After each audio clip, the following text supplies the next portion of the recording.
Lichtknarre was released by Sebastian Schmidt towards the end of 2020. It is a Microsoft Windows compatible piece of software, which allows the usage of Nintendo Wii Remote controllers as mouse and joystick pointing devices. It stands out from other offerings such as Touch Mode and the Mayflash Dolphin Bar by offering a calibration feature, which allows aiming through the actual Wii controller cradle gun sights for navigation on the operating system level. Other programs depend on an in-game calibration feature to achieve this, and lack possibilities to fine-tweak said calibration.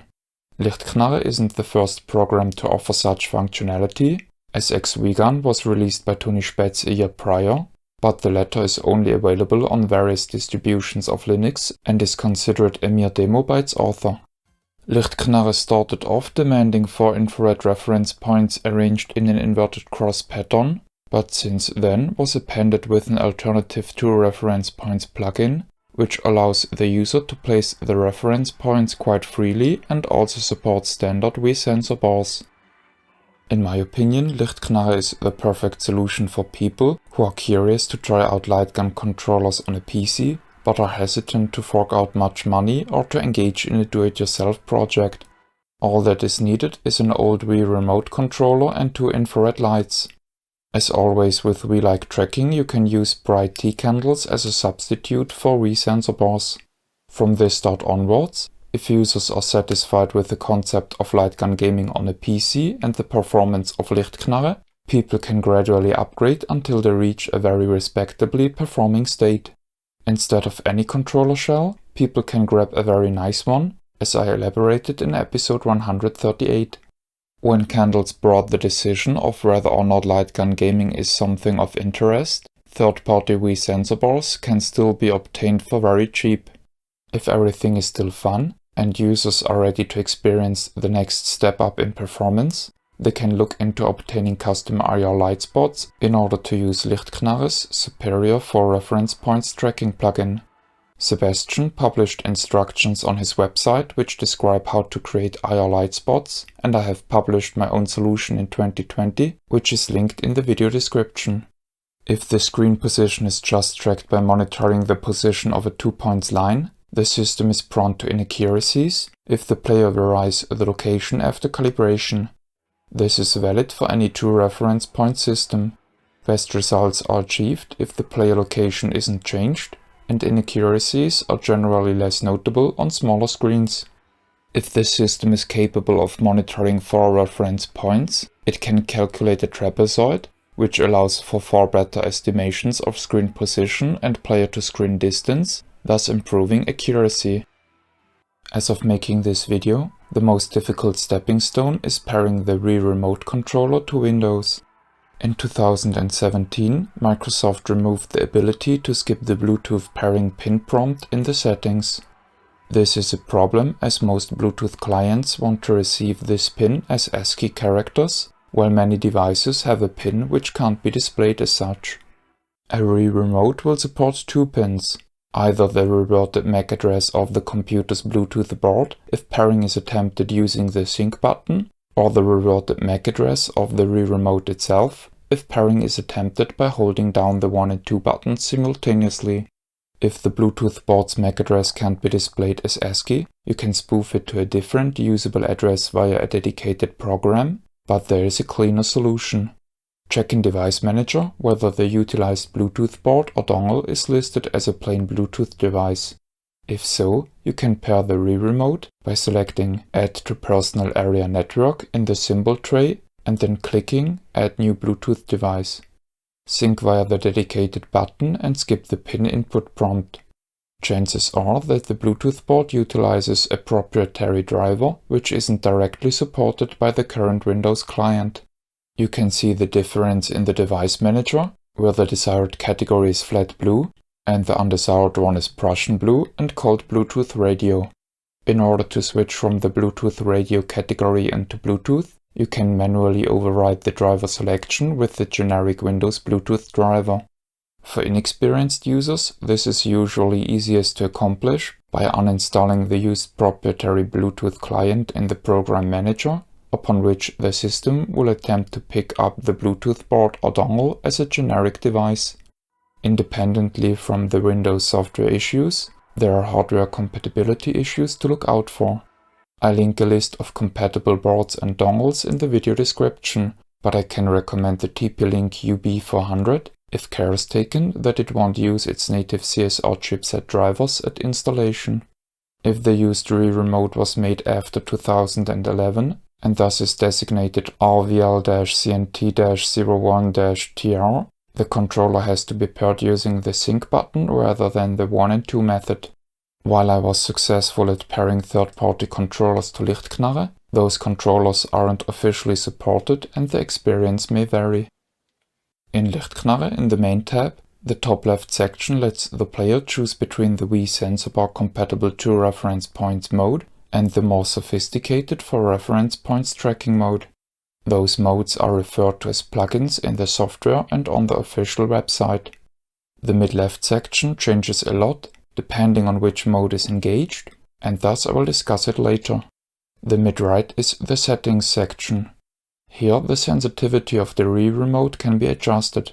Typically you would set this just high enough to not get tracking issues in order to minimize effects of parasite light sources and reflections from inside the playroom. The so-called bad LED mode is meant to compensate for non-bright light sources if they are too dim still at the highest sensor sensitivity. The mode interpolates the tracking and is more forgiving towards frames in which too less light was detected. To enjoy as low of a latency as possible, you would want to turn this mode completely off. In the gray bottom portion there is a list of all found Wii Remotes. Connected Devices offers a preview window of the tracked light spots. Up and down allows the allocation of a specific Wii Remote controller to a particular player. If the user presses More Device Settings, the program jumps into the Remote tab, which is a test screen with checkboxes which indicate pressed buttons. In the Players section, the desired software output can be selected in the Connection plugin drop-down menu. The current release offers mouse, which I use for single-player games, and joystick, which is a nice way to enable multiplayer capabilities in emulators and supported games. The More Settings button provides access to very important options. For the mouse mode, there is a presentation mode, which has to be disabled to yield in faster, more fluid tracking. Personally, I increase the positional inputs per second cutoff to 60 Hz for the same reason. The More Settings window furthermore allows the user to select a force feedback behavior and offers a choice between 2 sets of keybinds for the remaining remote buttons in mouse mode. Also in the Player section are the connector plugin settings, which allow the player to slap on a dedicated constant bias to one or both of the axes if desired. This could be helpful when the calibration yielded in a constant but bad accuracy. Make sure to reset this bias though, if changing the calibration or the screen margin settings. The latter are accessed in the middle of the main window in the default IR game offset calibration. It is just meant for compensation of screen margins if a game doesn't launch in full screen mode but in a letterboxed manner. As the 4 variables here affect the values of the calibration, this section can be misused to manually tweak the calibration if the user is not yet happy with the achieved accuracy. When the 4 reference points mode is engaged, this section is appended with the default offset calibration wizard, which attempts to find suitable values itself by letting the player shoot little light blue squares, which are placed close to the edges of the screen, one after another. The gun calibration procedure depends a lot on the used tracking mode. In the 2 reference points mode, the button called Second Default Calibration brings up some explanations and then presents the player with crosses which have to be shot. Doing so takes a bit to get used to, as the program attempts to enforce the player to always shoot from the same distance, which counterintuitively makes the user move because of the radial nature of aiming from a fixed position. On the last page of the wizard, the user can tweak the calibration manually if needed. It's important to point out that those 4 locations are just vessels for numerical changes and don't display the actual values of the variables.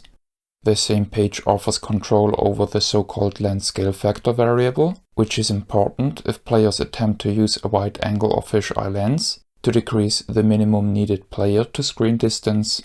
This page can be accessed on its own via the Edit Default Gun Calibration data button. When using the 4 reference points mode, a button called Second Default LED Calibration assists the player in placing the individual light spots. In the 4 spots mode, the actual calibration is done via a wizard summoned with the 3rd Default Gun Calibration button. In it, the user has to fit all blue circles into corresponding green rimmed rectangles until all acceptance criteria are met, and then press the trigger. In this section, I would like to speak about the performance of Lichtknarre as a light gun controller software. In both off-red tracking modes, the precision was very good. When manually tweaking the values, I was able to achieve very good accuracy in both modes, but in neither I achieved perfection. As it has to be expected, the accuracy stayed more consistent for the 4 reference points mode when changing the player to screen distance and angle. On the other hand, I found the tracking quality to be better in 2 points mode.